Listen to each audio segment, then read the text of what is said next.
Assalomu alaykum hurmatli kuzatuvchilar. Bugun sizlar bilan Total Commander dasturidan foydalanishni ko'rib chiqamiz.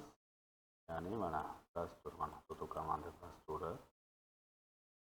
Marta bosish orqali chap tugmani oyna ochiladi.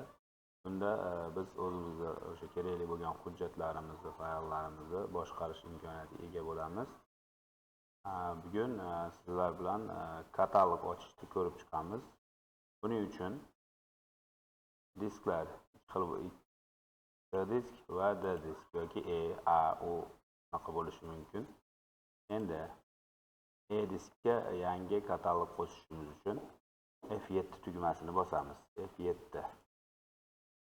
Xohlasangiz F7 ni klaviaturadan bosing, xohlasangiz mana F7 katalog degan yozuvni bosish orqali o'zimizga kerak bo'lgan misol uchun